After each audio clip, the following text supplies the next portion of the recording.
on October 17, 2023, a series of video files were anonymously uploaded to a local police server in Northwood, Colorado. The files, labeled simply JBVLOGS, documented the final weeks of 23-year-old Julian Black.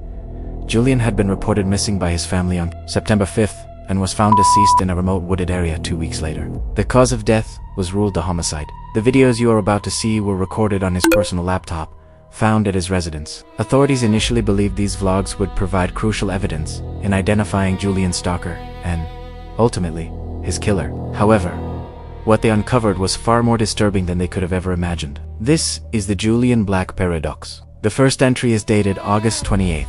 The man on screen appears distressed, his face pale under the dim lighting of his bedroom. Let's watch.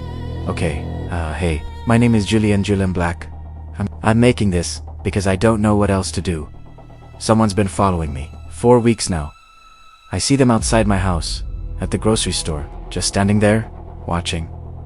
The police, they don't believe me.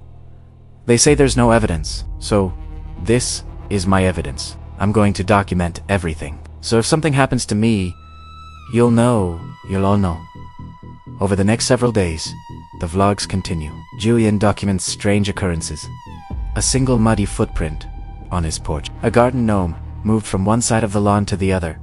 The feeling of being watched through his window. He appears increasingly paranoid, his narration growing more frantic with each entry. On the surface, it's a terrifying account of a young man being systematically tormented. But as forensic analysts began to dissect these tapes frame by frame, they noticed subtle inconsistencies. Things that just didn't add up. Let's look at this clip from August 30th. Julian is returning home, fumbling with his keys at the front door. He was there again, across the street, just standing by the oak tree. I tried to get him on camera, but he was gone by the time I got my phone out. I swear I'm not crazy. He seems agitated, which is understandable. But watch his hands. He tries 3 different keys before finding the one that unlocks the door. It's a small detail, one easily missed, but who fumbles with their own house key. You use it every day. It's muscle memory. It's almost as if it wasn't his house. Now, consider this entry from September 2nd. Julian is in his living room, giving a tour of his home to prove everything is in its right place. An attempt to document any future disturbances. He pans the camera across the mantelpiece, which is lined with family photos. This is my mom and dad on their anniversary, and that's me and my sister, Chloe, at her graduation last year. I need to remember what's real. Watch again. As the camera passes over the photo of his sister, there's a noticeable pause. He takes a half-second too long to identify her. He says Chloe, but the cadence is off, hesitant. It's the kind of pause someone makes when they read trying to recall a name they've only read, not a name they've known their entire life.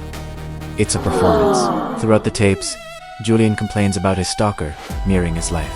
He claims the stalker bought the same model of car, started wearing similar clothes, even got the same haircut. It's like he's trying to become me. He's trying to steal my life. It's the most terrifying thing I can imagine. What does he want? Why is he doing this? The irony is chilling. The man on camera is describing his own actions. He wasn't being mirrored. He was the one studying the real Julian Black, learning his routines, his history, his relationships, all in preparation to take his place. These vlogs were not a cry for help. They were a rehearsal. The most damning piece of evidence, however, was not on the tapes themselves, but in the background of a single 5-second shot. In a vlog dated September 4th, the day before the real Julian Black was reported missing. He's speaking to the camera in his kitchen. In the background, a small television is on, tuned to a local news channel. The volume is low, but the news ticker at the bottom of the screen is visible. He was outside again last night. I heard him on the porch. I'm not sleeping. I'm barely eating. I don't know how much more of this I can take. I feel like I'm fading away. Investigators isolated the news broadcast. After cross-referencing with station archives, they made a shocking discovery. The broadcast wasn't from September 4th. The stories on the Ticarac local mayoral debate, a traffic report for a highway pileup, a segment on a community bake sale were all from a broadcast that aired on October 1st.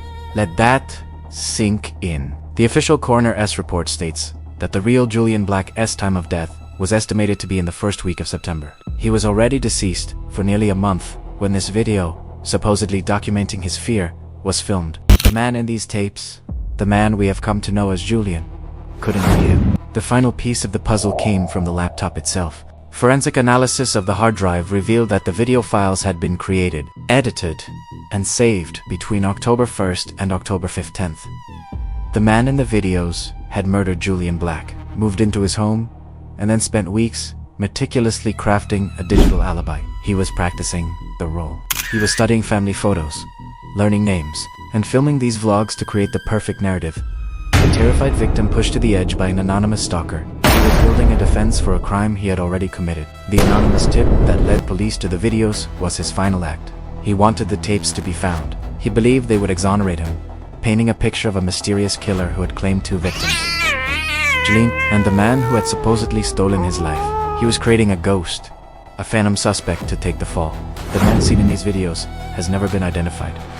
After uploading the files on October 17th, he vanished. He took nothing from the house, left no DNA, no fingerprints, nothing.